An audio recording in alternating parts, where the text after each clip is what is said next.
नमस्कार, good morning India में आपका स्वागत है। मैं हूं अदिति राजपूत। शुरुआत इस वक्त कर रहे हैं, बड़ी खबर आ रही है कश्मीर के शोपियां से, जहां पर आतंकियों के साथ सुरक्षा बलों की मुठभेड़ हुई है और मुठभेड़ में टीआरएफ का एक आतंकी मार गिराया गया है। आतंकी के पास से भारी मात्रा में हथियार और गोला बारूद भी बरामद हुआ है। बुधवार रात से ही ये मुठभेड़ जारी थी शोपियां में, जहां पर टीआरएफ का एक आतंकवादी मार गिराया गया है। सेना, जम्मू कश्मीर और पुलिस का तीनों का ये एक साझा ऑपरेशन था जो लगातार चल रहा था बुधवार से। ऑपरेशन जो था उसमें सुरक्षा बलों को अब आतंकियों के छुपे होने की सूचना मिली, उसके बाद इसे शुरू किया गया था और यहाँ पर अब टीआरएफ का एक आतंकी जो है इसमें मार गिराया गया और भारी मात्रा में उससे हथियार, गोला बारूद जो है वो बरामद हुआ है। हमारे साथ जुड़ रहे हैं हमारे डिफेंस एडिटर राजीव रंजन। राजीव, क्या कुछ जानकारी मिल रही है और टीआरएफ के बारे में भी थोड़ा हमारे दर्शकों को बताएं। ये सुरक्षा बलों की बहुत बड़ी कामयाबी है, जम्मू कश्मीर पुलिस और सेना का। और ये जो टीआरएफ है ये लश्कर का ही विंग है, प्रतिबंधित संगठन है। लश्कर जो अपना नाम बदल कर ऑपरेट करता है जम्मू कश्मीर में। शोपियां के बारे में बताया तो ये दक्षिण कश्मीर के इलाका है। एक जमाने में आतंकियों का गढ़ कहा जाता था यहाँ पर, लेकिन अब लगभग आतंकियों का सफाया हो चला है। अभी कई जो जम्मू कश्मीर में आतंकी वारदात हुए हैं जिसकी जिम्मेदारी टीआरएफ ने लिया है। आपको याद होगा पिछले हफ्ते श्रीनगर के ईदगाह इलाके में एक आतंकी हमला हुआ था जिसमें पुलिस का इंस्पेक्टर घायल हुआ था, उसकी जिम्मेदारी भी टीआरएफ ने ली थी। तो एक एक करके जितने आतंकी ग्रुप हैं उनके टॉप कमांडर हैं, उनका सफाया हो रहा है। अब गिनती के बचे हुए हैं। अपनी प्रेजेंस शो करने के लिए लगातार इस तरह के हमले करते थे, डिस्परेट अटैक करते रहते। लेकिन यहाँ पर जो है सुरक्षा बलों को जब इनपुट मिली कि शोपियां के छोटे हालान इलाके में आतंकी छुपे हुए हैं, उसके बाद ऑपरेशन लॉन्च किया गया। देर रात जो है एक आतंकी को मार गिराया गया है और फिलहाल उस इलाके में तलाशी अभियान चल रहा है। सुरक्षा बलों की ऐसी आशंका है कि कुछ और आतंकी उस इलाके में छुपे हो सकते हैं। जो आतंकी मारा गया उसके पास से गोला बारूद और हथियार वगैरह बरामद हुए हैं। जी राजीव, इस बारे में जानकारी मिल पाई है कि क्या अगर एक से ज्यादा आतंकी थे तो बाकी आतंकी वहां से अभी फरार होने में कामयाब हो पाए हैं या उनके लिए भी अभी सर्च ऑपरेशन चल रहा है? देखिए, अभी कुछ कहना जल्दीबाजी होगी। जो सुरक्षा बल है पूरे उस इलाके की घेराबंदी कर ली है, तलाशी अभियान चल रही है और फिलहाल जो जानकारी मिल चुकी, देर रात ऑपरेशन हुआ था और उस दौरान जो है एक आतंकी मारा गया है। चूंकि सुरक्षा बल तब तक ऐलान नहीं करते हैं जब तक आतंकी की बॉडी को अपने कब्जे में नहीं ले लेते हैं। फिलहाल एक बॉडी को कब्जा लिया गया, हो सकता है आतंकी घायल हो या उधर को आतंकी छुपे हुए हैं। उस पूरे इलाके का जो कॉर्डन सर्च चल रहा है उसके बाद ही पक्के तौर पर कहा जा सकता है कि और जो आतंकियों के होने की आशंका थी वहां मौजूद थे या भाग गए हैं या मारे गए हैं। जी बहुत बहुत शुक्रिया राजीव इस तमाम जानकारी के लिए। आपके पास हम आते रहेंगे। तो यहाँ पर जम्मू कश्मीर के शोपियां में आतंकियों के साथ सुरक्षा बलों की मुठभेड़ हुई है। बुधवार ये शुरू हुई थी मुठभेड़, जिसमें अब टीआरएफ के एक आतंकी को मार गिराया गया है।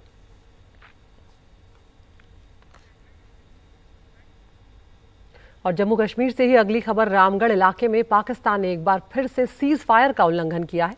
सीमा पार से पाकिस्तान की सेना ने देर रात गोलीबारी की है। जवाब में बीएसएफ ने भी ताबड़तोड़ फायरिंग कर पाकिस्तान को मुंह तोड़ जवाब दिया। ये पहला मौका नहीं है जब पाकिस्तान की तरफ से सीज फायर का उल्लंघन किया गया है, लेकिन इस बार काफी दिनों के बाद एक बार फिर से पाकिस्तान ने सीमा पार से गोलीबारी की है और बीएसएफ ने उसका माकूल जवाब दिया है।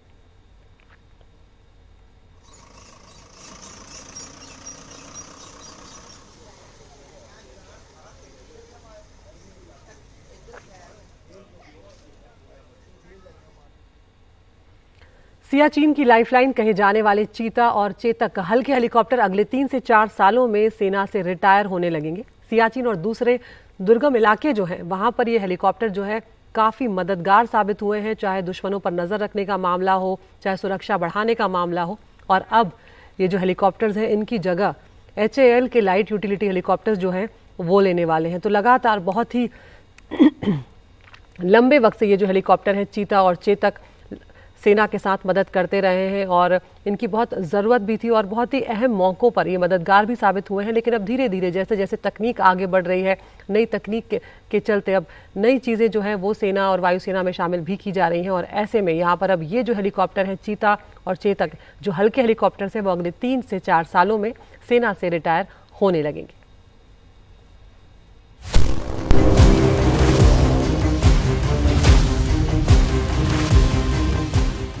चीता और चेतक की जगह लेंगे हिंदुस्तान एरोनॉटिक्स लिमिटेड में बने लाइट यूटिलिटी हेलीकॉप्टर। दुर्गम और कठिन इलाके में चीता और चेतक का कोई सानी नहीं है। ऊंचाई वाले इलाकों में सैनिकों को ले जाना हो, किसी घायल को लेकर आना हो, या निगरानी या फिर सामान ही लाना हो, इनको छोड़कर कोई दूसरा हेलीकॉप्टर नहीं उड़ सकता है। ये अब कई दशक पुरानी हो चुकी है, इसीलिए पुराने होने के कारण इसमें बहुत सारे टेक्निकल इश्यूज आने लगते हैं और उसको मेंटेनेंस उतना ही डिफिकल्ट हो जाता है। इन सारी बातों को ध्यान में रखकर किसी भी सर्विस को ये सोचना पड़ता है एक समयबद्ध तरीके से उसको रिप्लेस किया जाए। वही स्टेज अब चेतक चीता की आ गई है कि इसका एक रिप्लेसमेंट लाया जाए। चीता और चेतक हर मौसम में फ्लाई नहीं कर सकते हैं और इसमें ना ही ऑटो पायलट है, जिससे पायलट को हेलीकॉप्टर उड़ाने में आसानी होती है। वहीं LUH में ग्लास कॉकपिट है, हर मौसम और दिन व रात में उड़ान भर सकता है। इसमें 6 लोगों की बैठने की क्षमता है। ये करीब 235 किलोमीटर प्रति घंटा की रफ्तार से उड़ान भर सकता है और इसमें ताकतवर शक्ति इंजन भी लगा हुआ है। ये एक अपग्रेडेड वर्जन होगा इस जहाज़ का। नेचुरली इसके एवियोनिक्स बहुत बेटर होंगे अभी वाले जहाज़ से और इसके इंजन की ताकत ज़्यादा होगी। जो इंडिजिनस शक्ति इंजन है वो इसमें लगाया जा रहा है, उसकी परफॉर्मेंस बेटर रहेगी, तो लोड कैरिंग कैपेसिटी बढ़ेगी चीता के बनिस्पत एंड प्लस एवियोनिक्स होगी, सो इसलिए ऑल वेदर एयरक्राफ्ट रहेगा, ये फ्लाई करेगा। सेना की योजना है अगले 10-12 सालों में 190 के करीब चीता और चेतक हेलीकॉप्टर हटा दिए जाएं। सेना की सोच है कि वो 100 लाइट यूटिलिटी हेलीकॉप्टर ले और अगर HAL और हेलीकॉप्टर नहीं दे पाता है तो जरूरत पूरी करने के लिए लीज पर भी कुछ हेलीकॉप्टर लिए जा सकते हैं।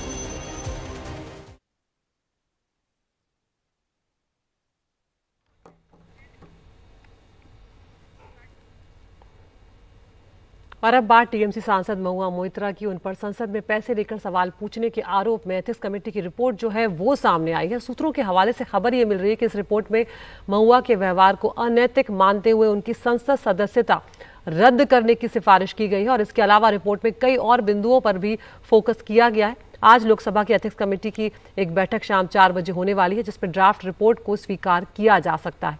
इधर महुआ मोइत्रा के खिलाफ आरोप लगाने वाले बीजेपी सांसद निशिकांत दुबे ने सोशल मीडिया साइट X पर यह दावा किया है कि इस मामले में CBI की जांच जो है वो की जाएगी।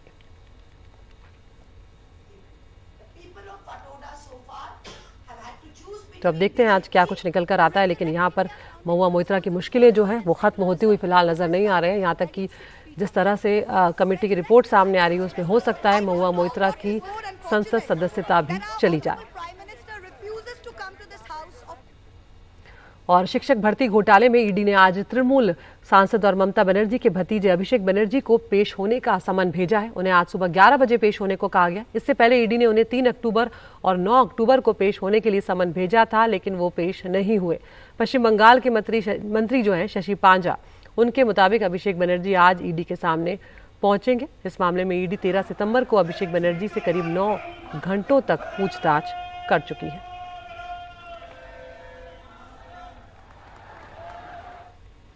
और अब आम आदमी पार्टी की बात करते हैं, जो अब एक रायशुमारी जो है वो जनता के बीच करवाने जा रही है। अगर अरविंद केजरीवाल गिरफ्तार होते हैं तो उनको इस्तीफा देना चाहिए या जेल से सरकार चलानी चाहिए, इस सवाल के साथ आम आदमी पार्टी अब जनता के बीच जाकर जनमत संग्रह कराने की तैयारी कर रही है। शरद शर्मा की ये रिपोर्ट।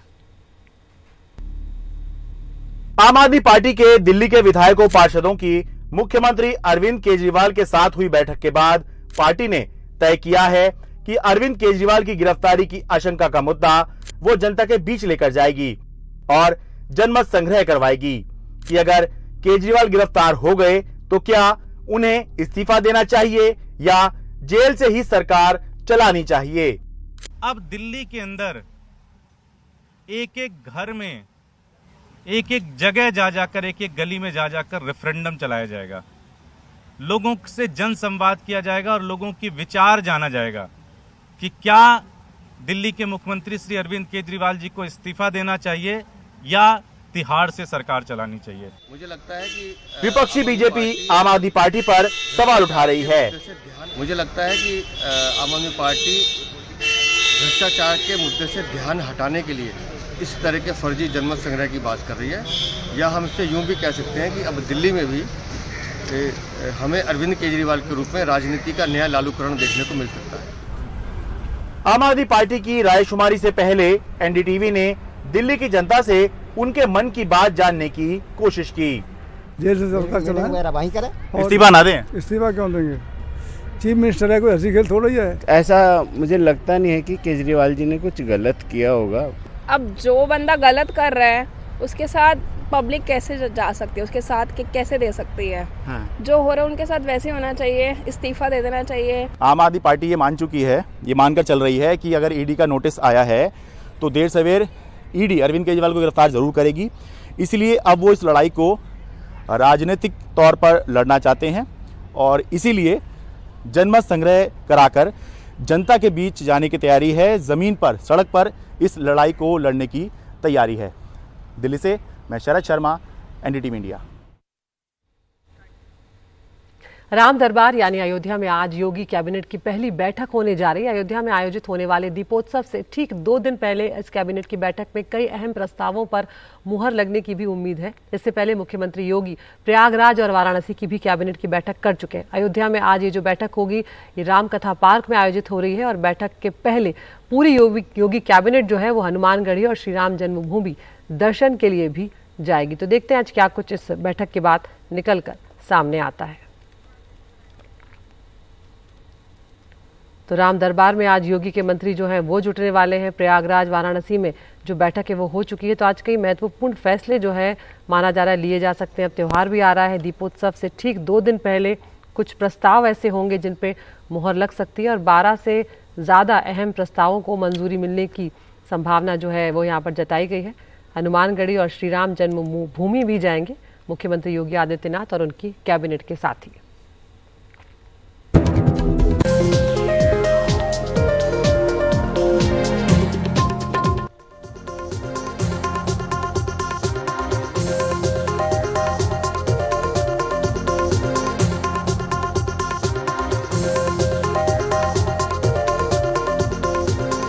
दिल्ली एनसीआर में प्रदूषण की मार फिलहाल कम होती नजर नहीं आ रही है और आज भी दिल्ली में AQI 400 के पार है, जो कि खतरनाक श्रेणी में माना जाता है। ग्रेटर नोएडा में AQI 450 के पार है और नोएडा में 400 के करीब है। तो करीब करीब एक जैसी ही स्थिति है नोएडा और दिल्ली में। दिल्ली और आसपास के कई शहर जो हैं वो देश के 10 सबसे प्रदूषित इलाकों में शुमार है। दिल्ली के द्वारका सेक्टर 8, RK पुरम, नेहरू नगर और AQI में 450 के आसपास बना हुआ है। इधर बात करें अगर दिल्ली में तो अब दूसरे शहरों से आने वाली ऐप आधारित टैक्सी जो है उस पर भी प्रतिबंध लगा दिया गया है और अब दिल्ली में रजिस्टर्ड कैब भी चल सकेंगी। प्रदूषण को लेकर दिल्ली के पर्यावरण मंत्री गोपाल राय ने 13 नवंबर से 20 नवंबर तक लागू होने वाले ऑड इवन के संबंध में चर्चा करने के लिए कल अहम बैठक बुलाई है, जिसमें ये फैसला लिया जाएगा कि ऑड इवन लागू किया जाएगा या नहीं।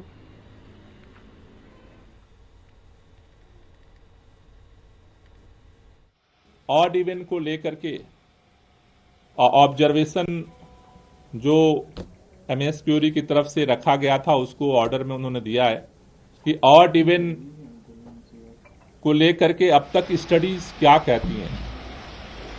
तो अभी हमने ये निर्णय लिया है कि हमारे पास 2 बड़ी स्टडीज हुई हैं ऑड इवन पे। एक तो हार्वर्ड यूनिवर्सिटी और शिकागो विश्वविद्यालय ने ज्वाइंट स्टडी की थी ऑड इवन को लेकर के, और दूसरा जो है दिल्ली टेक्निकल यूनिवर्सिटी DTU ने स्टडी की थी। तो इन दोनों की जो स्टडीज रिपोर्ट हैं वो भी हम अगली सुनवाई में सुप्रीम कोर्ट के सामने उसको हम सबमिट करेंगे कि उनकी क्या रिपोर्ट्स है, उनकी जो स्टडीज हैं।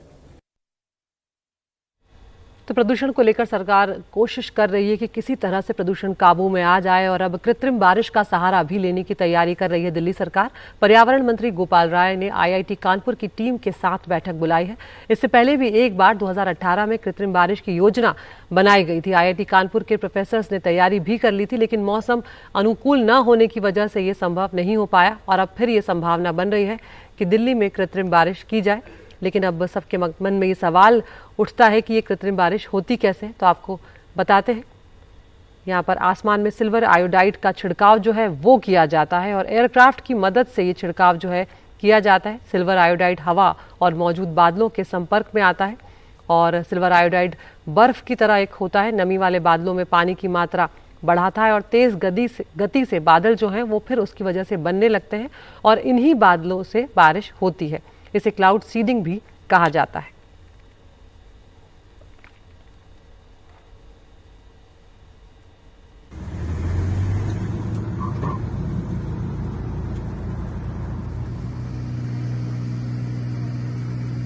कम किया जाए तो दिल्ली में इस बार प्रदूषण संकट एक बड़ी वजह हवा में जहरीली जो गैस है नाइट्रोजन ऑक्साइड उसकी भी बढ़ती मात्रा है और ये जहरीली गैस गाड़ियों, बसों, ट्रकों और पावर प्लांट से निकलने वाले धुएं की वजह से हवा में ज़्यादा फैलती है और फेफड़ों और रेस्पिरेटरी सिस्टम जो है उसके लिए इसे बेहद घातक भी माना जाता है। हमारे सहयोगी हिमांशु शेखर की रिपोर्ट आपको दिखाते हैं।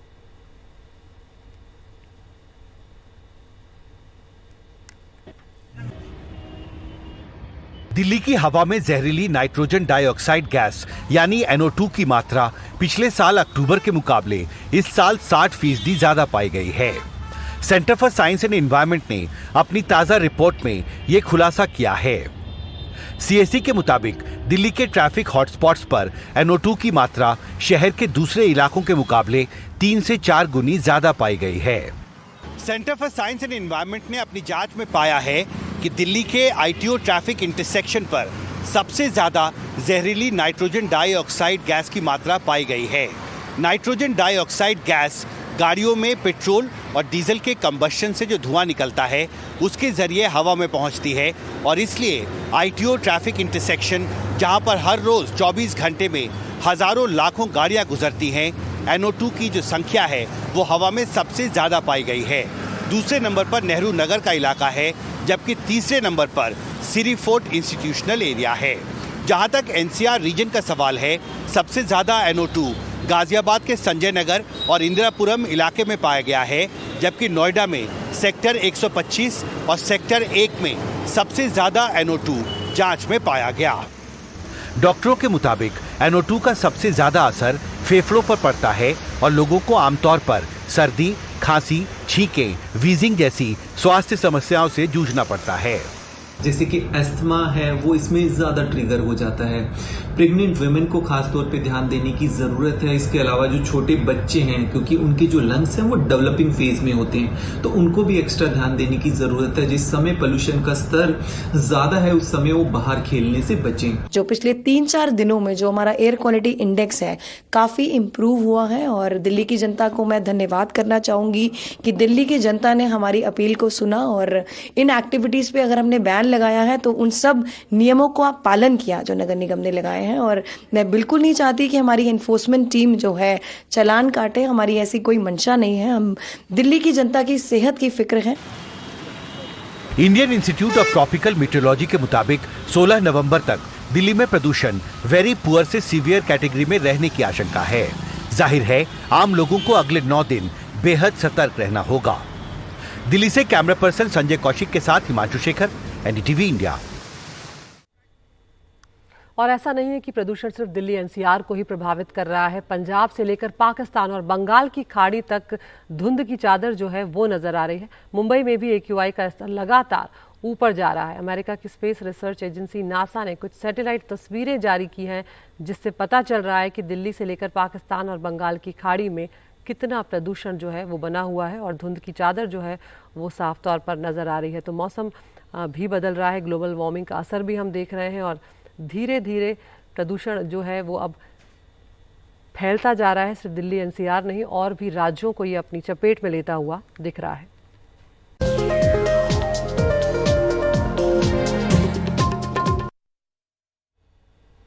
और अब खबर गुरुग्राम से, जहां पर दिल्ली जयपुर एक्सप्रेस हाईवे पर बड़ा हादसा हुआ है। यहां पर एक स्लीपर बस में भीषण आग लग गई जिसमें 2 लोगों की जान चली गई है, जबकि कुछ यात्री घायल हुए हैं। अस्पताल में भर्ती उन्हें करवा दिया गया है।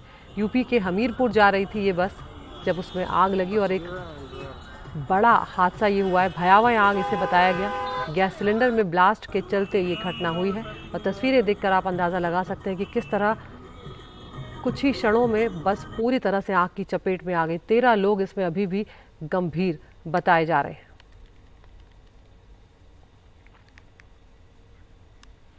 और अब खबर उत्तर प्रदेश से, जहां के लखीमपुर खीरी जिले में 2 बच्चों के अपहरण की कहानी सामने आई। जब काफी देर तक ये बच्चे अपने घर नहीं पहुंचे तो उनकी तलाश शुरू हुई। शाम को दोनों बच्चे बहुत ढूंढने के बाद एक खेत में बोरी के अंदर बंद मिले, जिससे सभी हैरान रह गए हैं। पुलिस पूरे मामले की जांच कर रही है। बच्चे फिलहाल ठीक है, लेकिन अब तक ये साफ नहीं हुआ है कि आखिर ये किया किसने। सौरभ शुक्ला की रिपोर्ट।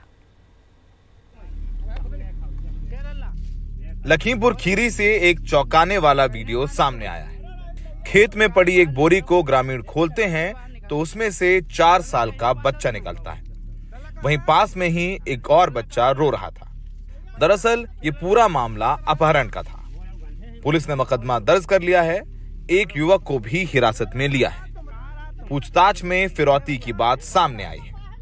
कल एक शाम को एक सूचना मिली उछोले थाने में कि 2 बच्चे जो सुबह स्कूल गए थे वो वापस लौटे नहीं हैं। तत्काल थाने की टीम और गांव के लोग हैं लगातार इसको ट्रैक करना स्टार्ट किया है और उसमें कुछ ही देर बाद बच्चे की रिकवरी हो जाती है। बच्चे जो मिलते हैं वो बोरे में बरामद होते हैं। एक बच्चे के मुंह में टेप लगा के बांध दिया जाता है, हाथ पांव बांधे हुए थे। इसमें जब रात में छोटे बच्चे गरबाए हुए थे, जब आज फ्रेंडली माहौल में थोड़ी जानकारी उनसे उनके परिजनों से लेने का प्रयास किया है तो कुछ संदिग्ध व्यक्तियों की पहचान हुई है। खीरी के गांव एक घरा के अविनीश कुमार, राठौर का बेटा अनिकेत और इंद्रपाल का बेटा अंकित गांव के ही आंगनबाड़ी केंद्र में पढ़ते हैं। रोज की तरह मंगलवार को भी दोनों स्कूल गए थे। उनकी छुट्टी करीब 11 बजे हो जाती, लेकिन वो समय पर घर नहीं पहुंचे। दोनों के परिजन उनकी तलाश में आंगनबाड़ी केंद्र पहुंचे। वहां बच्चे नहीं मिले तो उन्होंने पुलिस को इत्तला दी। शाम करीब 5 बजे दोनों बच्चे गांव के बाहर मिले। उनके मुंह पर टेप लगा हुआ था। बताया जाता है कि जब पुलिस और परिजन बच्चों के पास पहुंचे तो एक बच्चा खुद को छुड़ा चुका था और दूसरा बच्चा बोरी में बंधा हुआ मिला। कोई पुरानी रंजिश चल रही थी? पुरानी वो रंजिश नहीं। बच्चे किसने ढूंढे थे? बच्चे कुछ लोग कमलापुर के थे, कुछ ढनेल के थे, उनने ढूंढे। अच्छा। हाँ। ये बच्चे गए कहाँ थे जब उन्होंने पकड़ा? कहाँ से पकड़ा बच्चे? स्कूल से पकड़ा। आंगनबाड़ी से? हाँ, आंगनबाड़ी। वहाँ से पढ़ के वापस आ रहा था। हाँ। पुलिस का कहना है कि पहले तो अपहरणकर्ता बच्चों को पकड़कर दूर ले जाना चाहते थे, लेकिन रास्ते में घबराकर बच्चों को बोरे में बांधकर खेत में छोड़कर भाग गए। उत्तर प्रदेश सरकार लाख दावे कर रही है कि यूपी में संगठित अपराध खत्म हो चुका है, लेकिन खीरी जिले में घटी 2 बच्चों के साथ अपहरण की वारदात के बाद से ही पूरे महकमे में हड़कंप मचा हुआ है। लखीमपुर खीरी जिले से प्रतीक श्रीवास्तव, NDTV।